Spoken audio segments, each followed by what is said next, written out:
Hello friends, welcome back to my YouTube channel diligent players.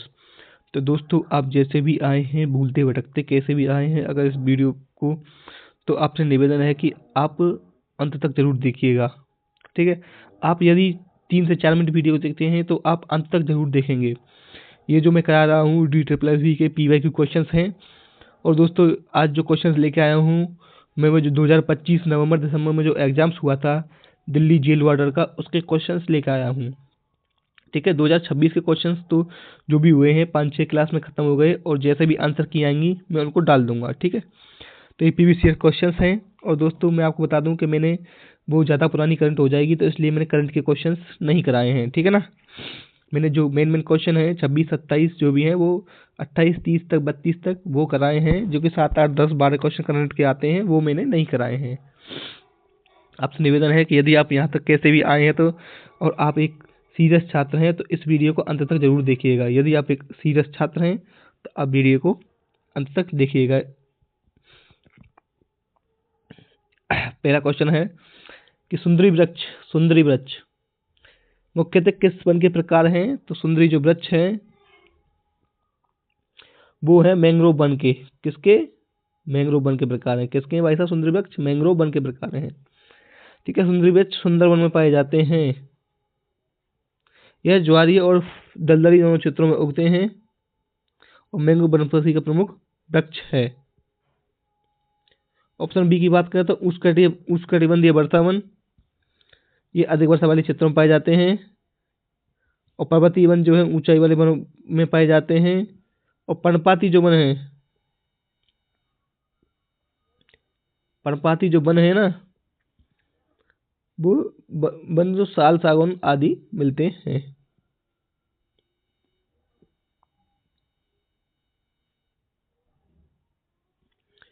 SC ST OBC question बोलो। SC ST OBC के लिए विशेष प्रावधान किस अनुच्छेद में है? SC ST OBC के लिए किस में है? आर्टिकल 15(4) में। आर्टिकल 15 सब क्लॉज 4 में। क्योंकि राज्य को सामाजिक एवं शैक्षिक रूप से पिछड़े वर्गों में अनुसूचित जाति जनजाति के लिए विशेष प्रावधान किस में है दोस्तों? 15 सब क्लॉज 4 में।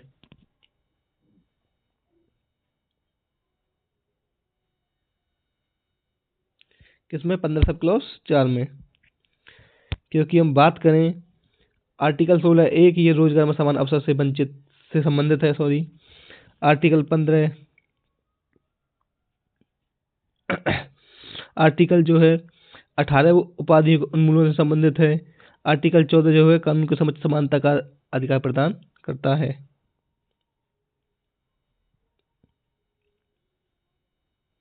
क्वेश्चन नंबर 3, 1914 में रिहाई के बाद तिलक द्वारा किया गया राजनीतिक समझौता कौन सा था?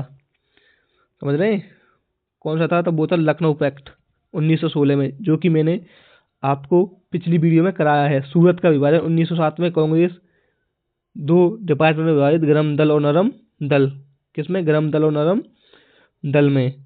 और कांग्रेस की जो स्थापना इंडियन नेशनल कांग्रेस की 1885 में किसके द्वारा की गई थी? A.O. ह्यूम के द्वारा। किसके द्वारा? A.O. ह्यूम के द्वारा। थोड़ा सा ये पता नहीं आज क्या हो गया है, ये जो पेन है वो अच्छे से चल नहीं रहा है। किसके द्वारा? A.O. ह्यूम के द्वारा। ठीक है। और जो है पूना पैक्ट है वो 1932 में किससे? अम्बेडकर और गांधी जी के बीच में हुआ था। और गांधी विन समझौता जो है 1931 में सविनय अवज्ञा आंदोलन से जुड़ा है। ठीक है। ऑप्शन डी सूरत विभाजन मैंने आपको बता ही दिया। 2025 में खेलो इंडिया विंटर गेम्स 2025 में खेलो इंडिया विंटर गेम्स कहाँ आयोजित किए गए? तो ये किए गए डल झील में। कहाँ पे? डल झील में। और डल झील कहाँ पे है? तो जम्मू कश्मीर में होगी। डबलियाना बेसरम, आपने वो ट्रिक तो पढ़ी होगी, डबलियाना बेसरम, डल झील, बुलर झील। ठीक है। तो नेक्स्ट क्वेश्चन है, गुप्तोत्तर काल में भारत में रेशम व्यापार में गिरावट का कारण क्या था? तो दोस्तों, पश्चिमी देशों ने रेशम का उत्पादन सीख लिया। ठीक है। जब पश्चिमी देशों ने स्वयं रेशम का उत्पादन सीख लिया तो भारत रेशम के व्यापार से प्रभावित हुआ। जब भाई पश्चिमी देश अगर रेशम का व्यापार सीख लेंगे तो फिर तो सीधी सी बात है गिरावट होगी। लेकिन ये सब कब हुआ था? गुप्तोत्तर काल में। गुप्तोत्तर यानी गुप्त काल के बाद में हुआ था ये, ठीक है ना। गुप्त काल में समझना, गुप्तोत्तर यानी गुप्त काल के बाद में।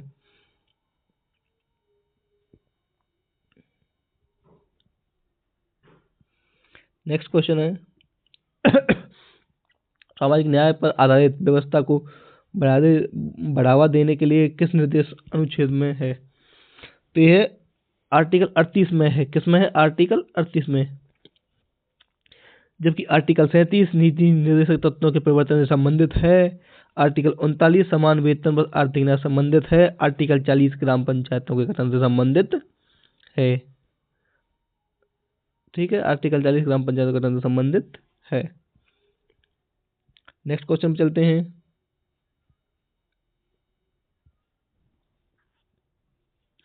मेसोपोटामिया अभिलेख में हड़प्पा क्षेत्र को किस नाम से संबंधित है? मेसोपोटामिया में हड़प्पा क्षेत्र को किस नाम से संबंधित है? तो ये संबंधित है दोस्तों किससे? मेलुहा से। किससे? मेलुहा से। जबकि ढिलमून जो है वो बहरीन क्षेत्र संबंधित है। सुमेर जो है वो प्राचीन सभ्यता का नाम है।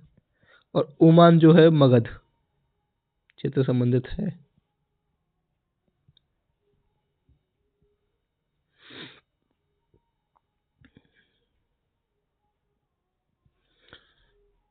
कुंद्री वीर श्रीलंगम द्वारा कौन से सामाजिक क्षेत्र सुधार किए गए? कुंद्री वीर श्रीलंगम इनके द्वारा विधवा विवाह और महिला शिक्षा। कौन से किए गए? विधवा विवाह और महिला शिक्षा। 2005 का सूचना का अधिकार किस अधिनियम को स्थानापन्न था?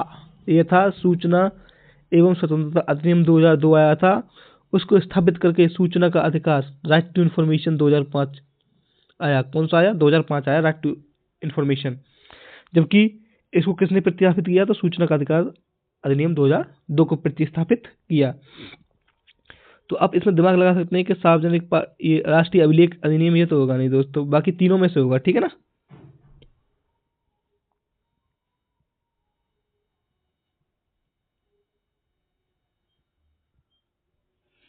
दसवां प्रश्न है नागभट्ट प्रथम ने 8वीं शताब्दी में गुर्जर प्रतिहार वंश की स्थापना किस क्षेत्र में की थी? तो ये की थी मालवा क्षेत्र में। ठीक है, किसमें की थी? मालवा क्षेत्र में नागभट्ट प्रथम ने गुर्जर प्रतिहार वंश की स्थापना। नागभट्ट प्रथम ने लगभग 730 ईस्वी में मालवा क्षेत्र में गुर्जर प्रतिहार वंश की स्थापना की थी। कन्नौज को तो इसने बाद में राजधानी बनाया था। गुजरात इस क्षेत्र में नहीं आता और बुंदेलखंड का कोई संबंध नहीं है इससे।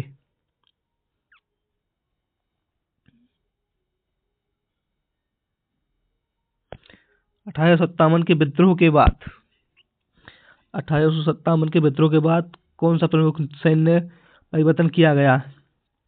तो दोस्तों क्या किया गया? अवध, बिहार और मध्य भारत में सैनिकों को गैर मार्शल घोषित किया गया। ठीक है,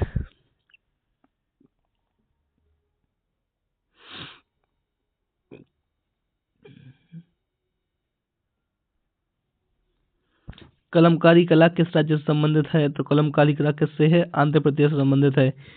कलमकारी वस्त्र चित्रकला की पारंपरिक कला है जो आंध्र प्रदेश के श्रीकालहस्ती और मछलीपट्टनम क्षेत्र में प्रसिद्ध है।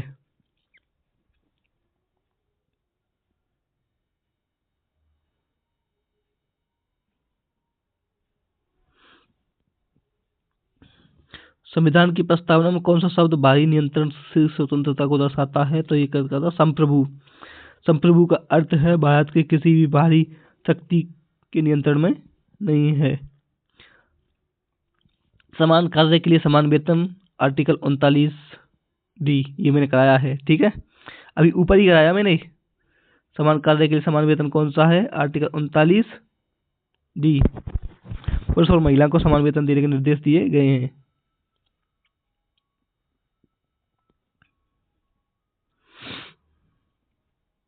कैलाशनाथ मंदिर एकात्म शिला से निर्मित कहाँ पर स्थित है? कैलाशनाथ मंदिर है एलोरा में भाई साहब। कहाँ पे है? एलोरा में। कहाँ पे है? क्योंकि मंदिर एक ही चट्टान को काट कर बनाया गया है, ध्यान रखना। जो कैलाशनाथ मंदिर है एलोना का, वो एक ही चट्टान को काट कर वो मंदिर बनाया गया है। देखो तुम, आप कोई मूर्ति वूर्ति कुछ नहीं, एक चट्टान को काट के उस मंदिर बनाया गया है। इस चीज को देखो आप।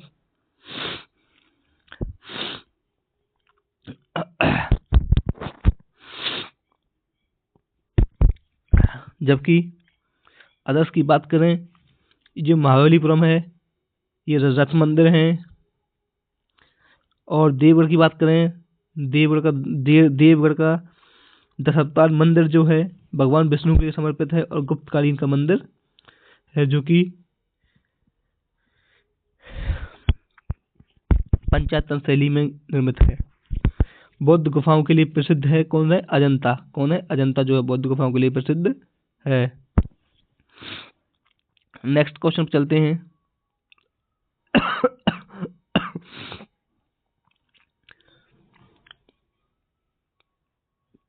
राज्यों में अधीनस्थ न्यायालय पर नियंत्रण किसका होता है?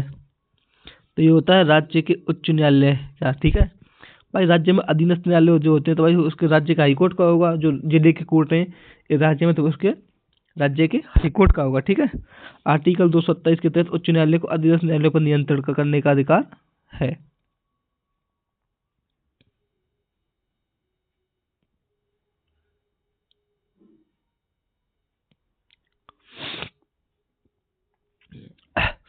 निम्न में से दक्कन का पठार का भाग नहीं है। अरावली पर्वतमाला जो दोस्तों दक्कन का पठार नहीं है। जो की बात करें महादेव की पहाड़ियां, मैकाल की पहाड़ियां और सतपुड़ा की पहाड़ियां, ये तीनों जो हैं दक्कन के पठार का क्या है? भाग हैं। जबकि अरावली पर्वतमाला अलग है दोस्तों, राजस्थान क्षेत्र में। अरावली पर्वतमाला उत्तर पश्चिम भारत में है, दक्कन का पठार भाग कैसा नहीं है।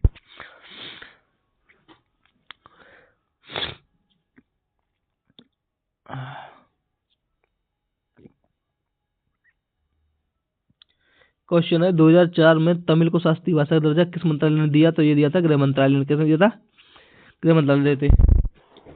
आपको पता है दोस्तों, टोटल जो है शास्त्रीय भाषा का दर्जा अब टोटल कितने को दिया गया है? तो 11 भाषाओं को। कितने को दिया गया है? 11 भाषाओं को। ठीक है, ध्यान रखना। मराठा और केसरी साप्ताहिक पत्र किसने शुरू किए थे? तो ये शुरू किए थे बाल गंगाधर तिलक ने। बाल गंगाधर तिलक, मैंने बता दिया था कि लाल, बाल और पाल तीनों कैसे थे। ये आ गए भाई साहब, तीनों ही आ गए। लाल, बाल और पाल तीनों कैसे थे? नेता थे भाई साहब, ग्राम दल के नेता थे। गोपाल कृष्ण गोखले जो थे गांधी जी के राजनीतिक गुरु थे। ठीक है,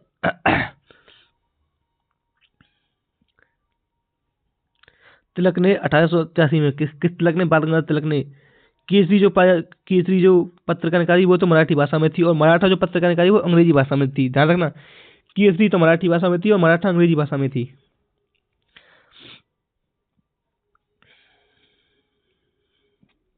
क्वेश्चन नंबर 20, जिले में सर्वोच्च राजस्व न्यायालय कौन सा है? तो कौन सा है दोस्तों? ये है राजस्व बोर्ड। कौन है? राजस्व बोर्ड। राजस्व बोर्ड राज्य स्तर का सर्वोच्च राजस्व प्राधिकरण होता है।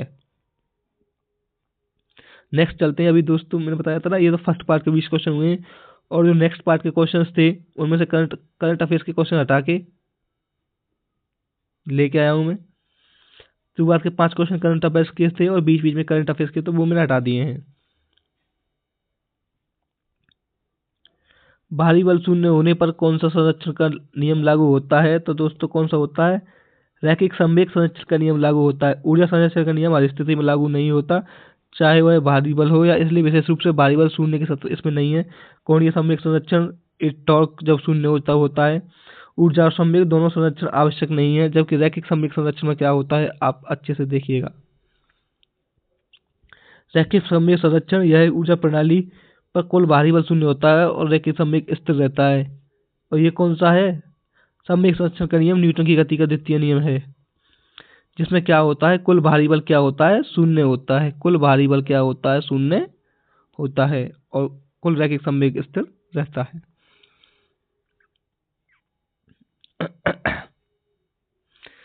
ये कह रहा है कि वैल्यू एडेड क्या है? तो मैं आपको बता दूं तो वैल्यू एडेड अर्थव्यवस्था में शुद्ध योगदान है। क्या है? अर्थव्यवस्था में शुद्ध योगदान है।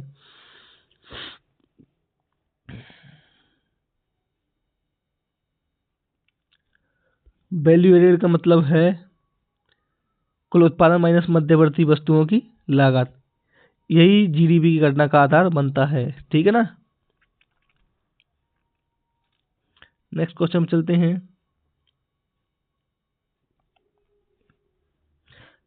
एसिड फॉर्मिंग से बना तत्व है भाई साहब, एसिड फॉर्मिंग से बना तत्व है। अब बताइए आप, ये आपने पढ़ा भी नहीं होगा। नियोन है, ऑक्सीजन है, नाइट्रोजन है या हीलियम है?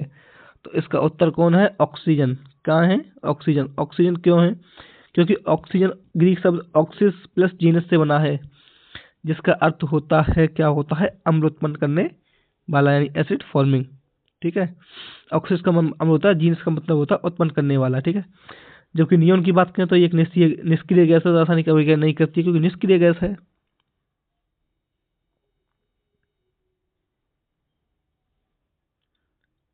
नाइट्रोजन नाइट्रेट से पड़ा है, हमसे नहीं। और हीलियम जो है सूर्य हीलियस से नाभित है हीलियस। ठीक है।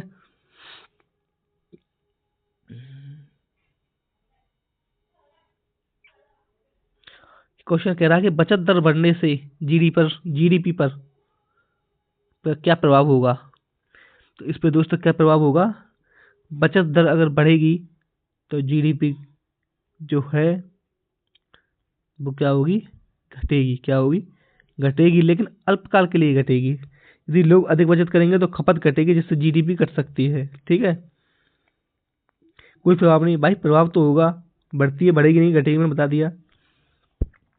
और जो जीडीपी का फॉर्मूला वो है चिंगम। क्या है? चिंगम, CIG plus X minus export minus import. ठीक है।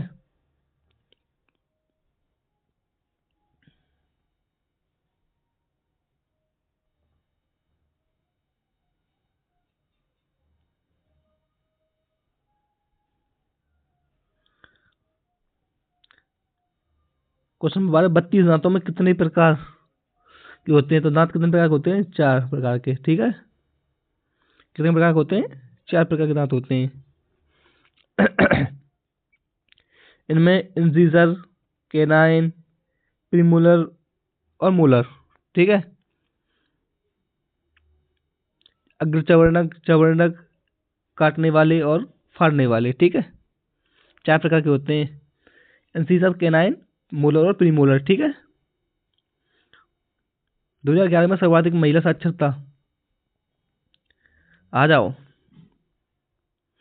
जैसा कि मैंने कहा था कि 2011 में, और इसे तो भाई दोस्तों डी ट्रिपल तो केरल ही पसंद आ गया है। आंख बंद करके केरल ठोक देना। सर्वाधिक साक्षर महिला साक्षरता दर केरल में। सर्वाधिक साक्षरता दर केरल में। जो पुरुषों और महिलाओं में जो साक्षरता दर का अंतर न्यूनतम है वो केरल में, और मैक्सिमम होगा तो राजस्थान हो जाएगा। ठीक है। सर्वाधिक लिंगानुपात केरल में कितना?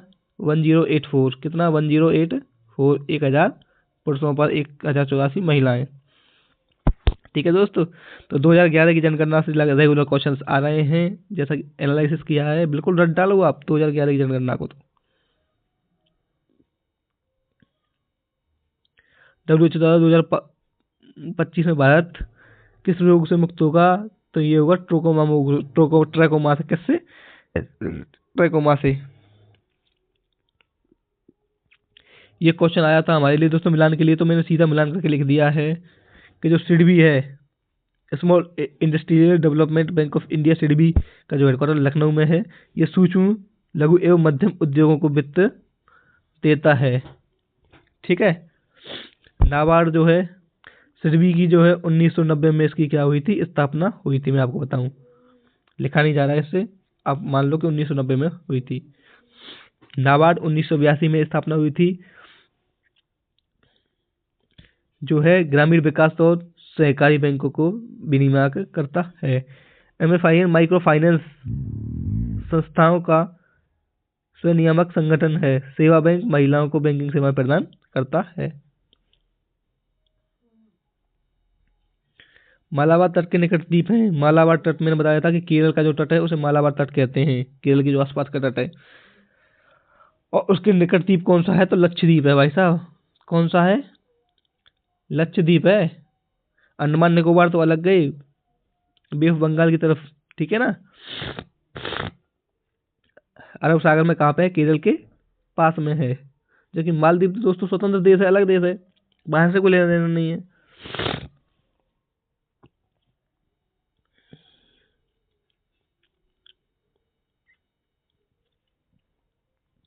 गोंडवाना कोयला प्रतिशत कितना है? 98 से 99% है। कितना है?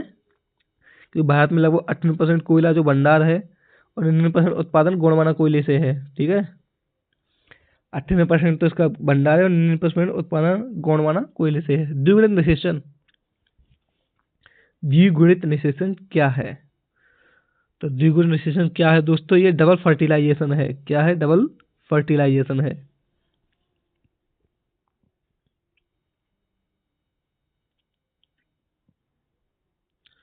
क्योंकि जब एक शुक्राणु अंडाणु से मिलकर भ्रूण बनाता है और दूसरा ध्रुवीय नाभिक सिरे से मिलकर एंडोस्पर्म बनाता है, तो द्विगुणित निषेचन में ये होता है, एक शुक्राणु अंडाणु से मिलकर भ्रूण बनाता है और दूसरा जो है ध्रुवीय नाभिक से मिलकर, पहला जो शुक्राणु है वो तो अंडाणु से मिलकर भ्रूण बनाता है और दूसरा जो शुक्राणु है वो क्या करता है? ध्रुवीय नाभिक से मिलकर एंडोस्पर्म बनाता है। तो इसलिए इसे क्या कहते हैं?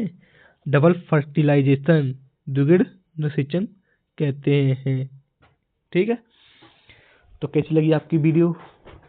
लाइक करें, सब्सक्राइब करें, कमेंट करें और शेयर करें। और दोस्तों डेली मिलती है 8 बजे, आप आना ना भूलें। धन्यवाद।